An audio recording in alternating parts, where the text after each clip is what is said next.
What's up? It's your girl Drea K, back with another episode on Let's Tell a Story. I have a very special guest. What's up, man? Lil One The Champ, we in the building. Lil One The Champ. Man, don't do that. I hate when people do that shit. Why? It's Lil One The Champ. They lay Why I around can't say little? because it's Lil One The Champ. What's It's the like- difference? Because like where the name originated from. See, we finna get into a question before a question. You hear me? What is but the Lil name One is difference? like a slang. It's like Lil One. They ain't gonna be like, oh yeah, go holler at Little One over there. He gonna know. You gonna be like, oh, Lil One them know what's him. You see what I'm saying? And that's where the name come from, like a slang. So you can't put the Little One on So them. Lil is like a slang and little is like a characteristic. There you go. I Right. got you. Now let's get started. So, Lil One There we go. The Champ. Sir, how are you? I'm good. I'm blessed. What's been going on with you? Man, just a whole bunch of the same old thing. You hear me? Just grinding, working, trying to move around a little bit. That's it. In the studio, I'm sure. Yeah. Baby Russia Mm. is my favorite. Thank you. What's your favorite song on there? Cold Nights Mm. and the Mama song. With Zero. I'm finna shoot a video to that song. I'm late as hell too.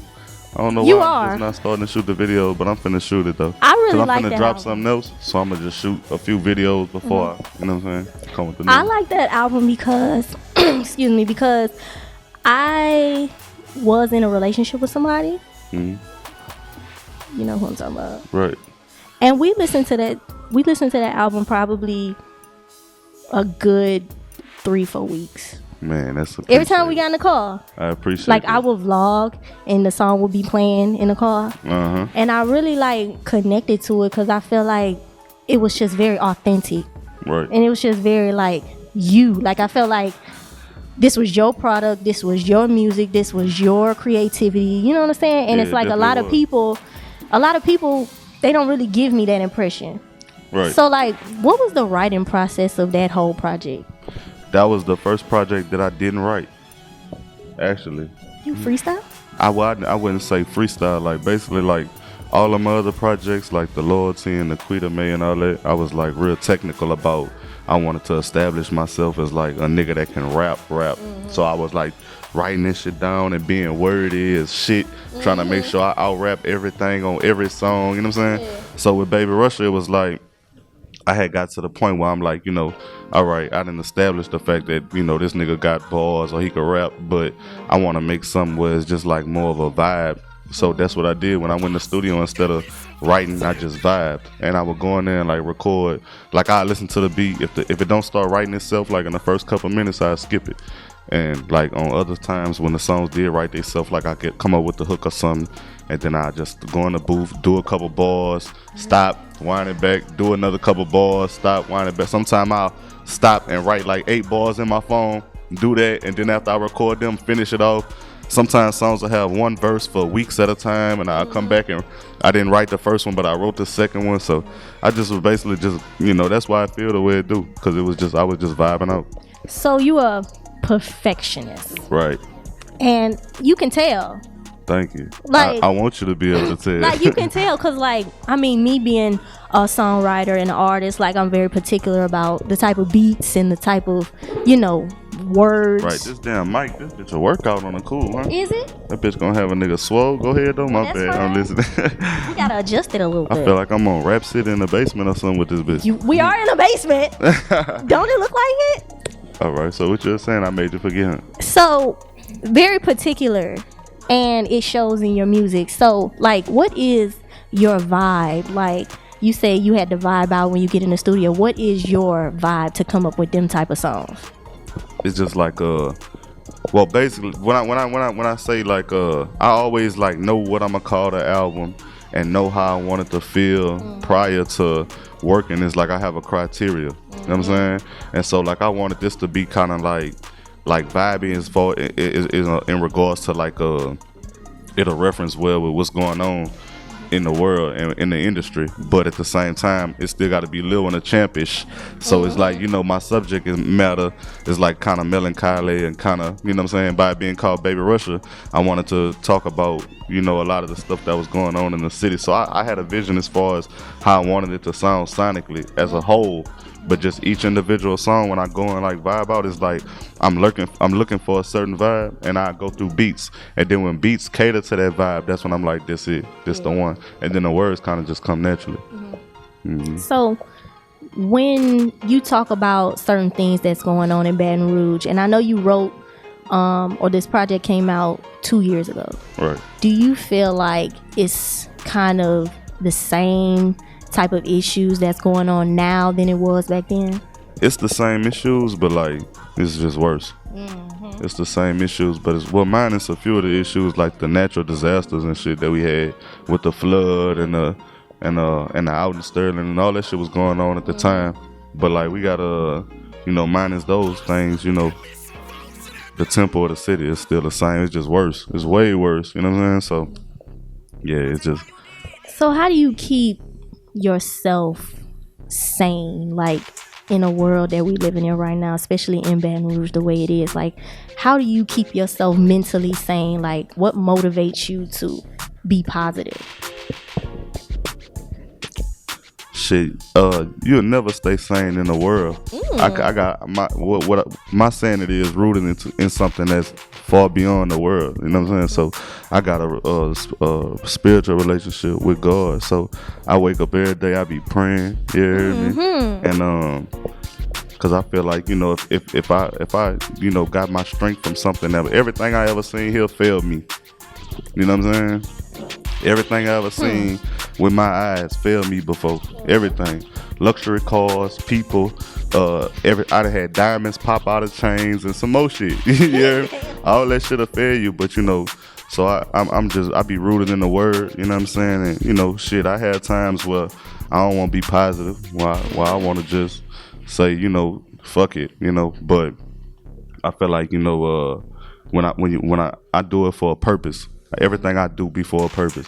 Coming here, if I'm a make music, it's gonna be for a purpose.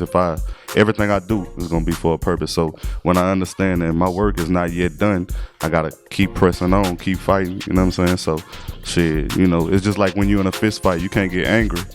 That's how you get your ass whooped, right or wrong. You know what I'm saying? You gotta stay collected and reserved. You know what I'm saying?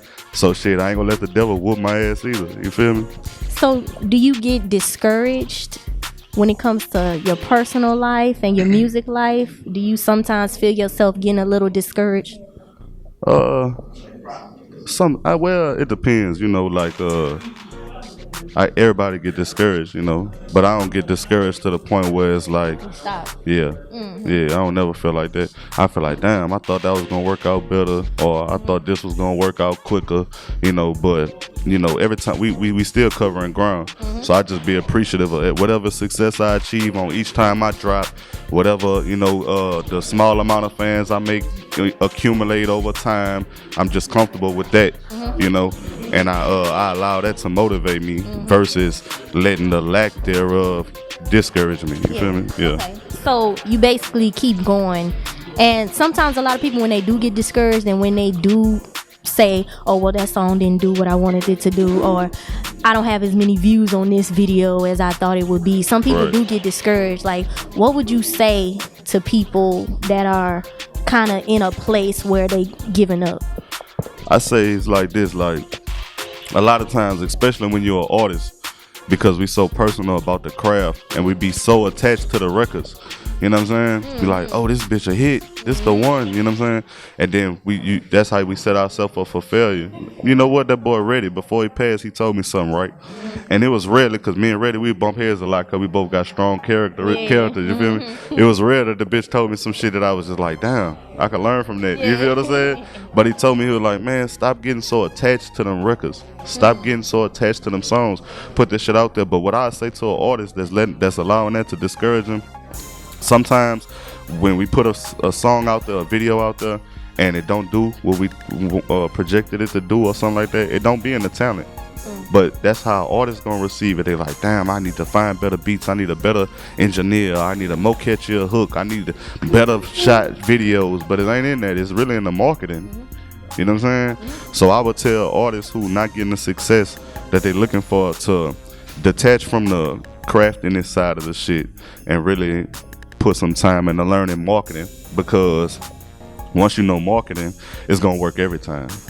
You know what I'm saying? That's just how it goes. You can sell a CD, you can sell a fucking sack of crawfish, you can sell a cell Anything. phone. Once you know marketing, it's gonna be successful. Period.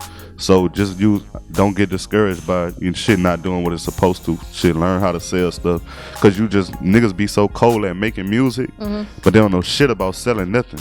You see what I'm saying? So your marketing is very creative. Appreciate it. I pay attention.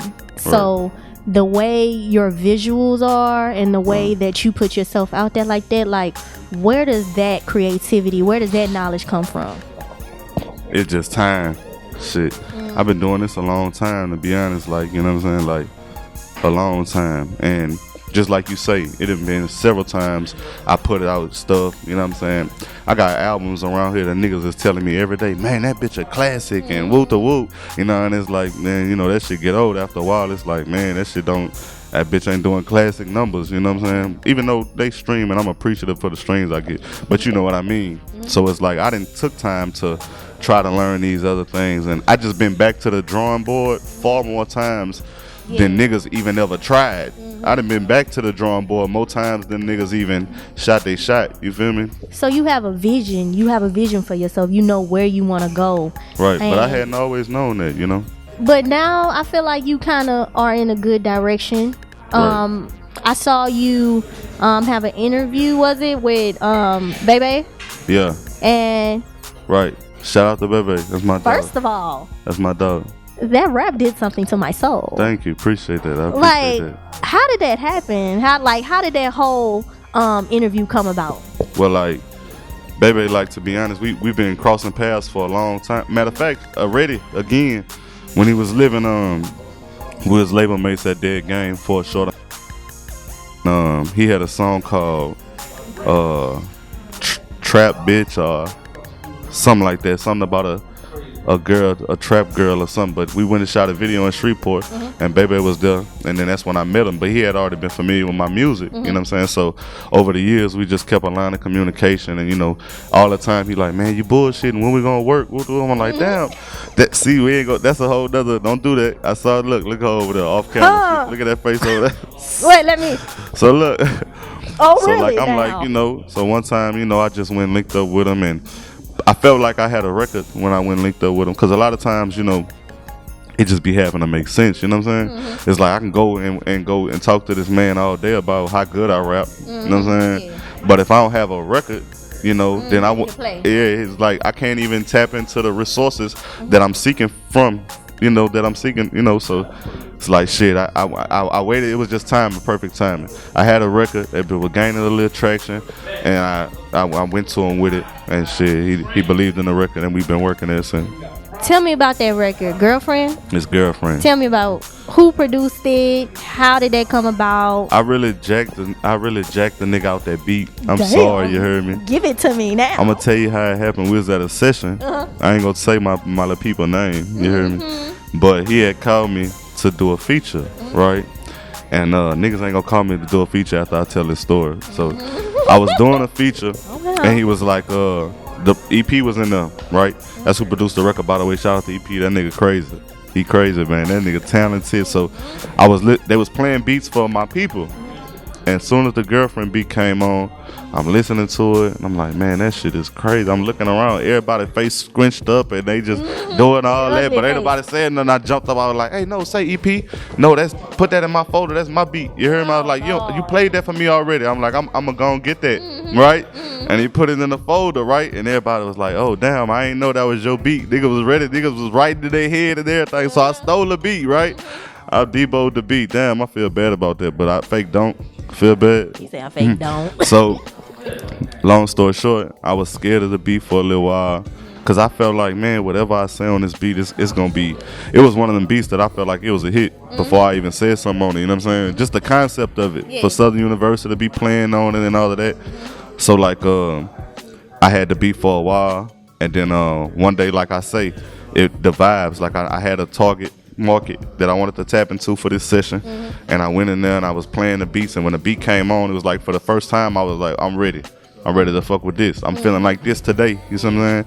And I did the record, and I put it out, I put it out this, and 4 hours later it was on the radio.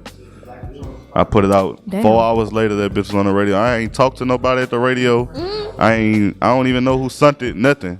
It was like I was getting DMs. It was on the radio. 4 hours later, I'm like, damn. I dropped a service pack the same day it was on the radio, and like ever since then, like people just been gravitating towards it and fucking with it. So that's what we got behind it. I think that was a good song for you. It kind of showed something different than what we were not used to, but what we've seen with you a lot. Right. So your music now, like, how do you transition into a more mature, a more spiritual artist? I think like I don't really think it's a transition, so to speak, because throughout my whole time making music, I've been so personal. You know what I'm saying? So it's kind of like a more of like just a growth, but it's not a transition. Kind of sounds like, just out the blue. Out you know what I'm saying? But it's been like a gradual Evolution. process. Yeah, it's been a gradual process. If you pay attention to the body of work, it's just like I just be talking about my life. So each CD, I'm talking about different shit. You know what I'm saying? CDs, them bitches do CDs. Do the bitches still exist? The bitches don't even exist no more. I know, I'm not That's sure. how long I've been rapping, man. Nigga talking about CDs. I ain't even know CDs no more. But every time I make an album, I just grow. Hey, say. Look, you see how I did that? Y'all better stop playing with Lil One over here in this interview, so he get on y'all back there in that back right there. Man, them niggas going, but they being rude, man. I'm finna flash out, man. Don't do that. Nah, That's look not though. nice. But yeah, I feel like it's not a transition. It just was a gradual process. You know what I'm saying? So, I want to talk some more about your spiritual life because I feel as though a lot of artists don't really have a personal relationship with God, or Right. they don't really know how to have a personal relationship with God. How has A lot of people in general. in general, Right, yeah. But more so for artists, it's kind of like if you don't, you kind of get sucked into relying on yourself to do everything. Right, So exactly. how does having a relationship with God kind of take you away from that? It's like as a man, I'm wired though. It's like I'm wired to like rely on myself. But I be having, that's something that I deal with a lot, so I just gotta learn more to just give things to God, you know what I'm saying? Because it's like for a long time, like people just so scared of their blind faith, you know what I'm saying? Just they so scared and they scared of it. Can't Like see I'm it. telling you, like a lot of people, they don't they know God. They know if I pull a pistol out and smoke a nigga in the leg, he go, oh God, please help me. This and that, you gonna know I'm dead. Jesus. You know what I'm saying? So with that being said, like, people just be scared to, so if I tell you, look, jump off that cliff, I'm gonna catch you. That's kind of how faith works. You know what I'm saying? And you don't got a lot of niggas that gonna say, okay, and jump off the cliff. You know what I'm saying? So, like, I just, it been a long time coming. To say the least, you know what I'm saying? But it's really just like I say about the last question, it's just time.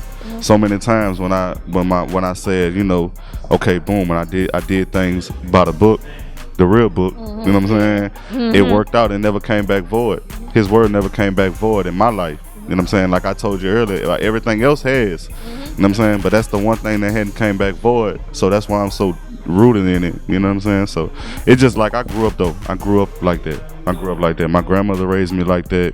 My mama not necessarily what. I used to be a kid trying to pull my mama in church. You know what I'm saying? So I just always been like that. Yeah. And my daughter is like that. My oldest daughter, she like that. She like, With her cute little self. she Hey, be girl. like, when the teacher walk out, daddy, they just start doing anything. Like they don't know God still watching them. That's how she is, Get them. That's the same way Let I them was. people know. I was the same way as a child though. Real talk. And they right there. I used to Chick-fil-A be in channel. That's what I'm jail. looking at. I used to be in jail doing prayer call. You know what I'm saying? Fresh off a nigga ass, writing a prayer call for the same nigga I just whooped. I'm just saying, check out. You could do your research. You could do your research. I always been like that though. So, do you find yourself, I guess, implementing what you learned, or implementing what, how do I want to say it?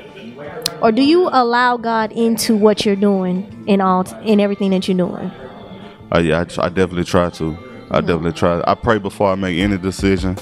I pray at the start of every day. I do a daily devotional. I don't read as much as I would like to, but I got the app and it read it to me. U version. Yeah. Shout out to U version. Yeah. Every day. Okay. Yeah, every day. So like, I definitely try to before I make a decision, before I close a deal, before I go work with certain people. Everything. I pray about it. I ask them to guide me. You know what I'm saying? And on every chance that I get, like now, whatever platform, if the when the opportunity presents itself, I'm always, say what I know. You know what I'm saying? So how important is it for you moving forward with your I mean, music? it's definitely important because that's the only way you're gonna achieve success. The only way you're gonna achieve success is not money, it's not popularity, and it's not no type of accolades. It's that you fulfill your purpose, and you can't fulfill your purpose but through God, because He created you, right or wrong. You're definitely right. So that's the only way to achieve success. Period. If God ain't first, then you may be popular and you might do all those things, but if you don't fulfill your purpose, then you was unsuccessful. You got to deal with that. At the end of the day, you might be rich, you might be turned up in the rap game and all that, and God gonna be like, oh, I don't know you. I don't know you. Hold on, wait or a he minute. might say, yeah, you did your dab. You feel me? So yeah, it's the only way you'll be successful. Do you feel like that's important to showcase, not even showcase, but like just to let people know about that side of you? Because sometimes people are like not ashamed, but they kind of are iffy about their relationship with God. They don't want to push Jesus in everybody's face, but do you think it's important for you to, I guess, display it? The Bible says, if you're ashamed of me before man, I'm be ashamed of you before my Father. That's what it said. Woo-hoo. I like that because it's very important. Some people really don't, they just don't know. And being ignorant is like, so I don't just parade around saying, but like I say, if everybody that know me, they know. Yeah, definitely. So what can we expect from you going forward? Like, what's coming out? Where can we follow you? I got a new album. I got some new albums coming out. I got Jacket for Beats 3. I ain't never told nobody that. I don't know if they want me to tell nobody, but I got Jacket for Beats 3. That's finna drop here in probably 2-3 weeks. And then I got another album. That's an original album. That I'm gonna follow up with right after. I got a single with Lil Baby that we currently working on, trying to get the video and you shot. independent, right? Yeah, definitely. That's the way to go. Yeah, it definitely is. So that's what we doing right now. We got the single going crazy right now. The Girlfriend. Y'all follow me on all social platforms. Lil One The Champ. LILONE The Champ. Everything spelled correctly, because the nigga be putting DA Champ. The Champ. It's Lil One The Champ. You heard me? And I'm everywhere. Everywhere is Lil One The Champ. I ain't got no underscores or nothing like that. You heard me? Just Lil One The Champ everywhere. Well, it was nice chatting with you today. That's a bit. I enjoyed our interview. I sure appreciate it. Thank you. Well, it's been another episode of Let's Tell a Story with Drea K and Lil One. The Champ. So y'all make sure y'all go follow him on Instagram. Follow me too, because I'm gonna be posting these behind the scenes on my Instagram. Drea Story. And she a cold-blooded artist. So y'all follow her, because she really is a cold-blooded artist. You hear me? I am. So make sure you follow me.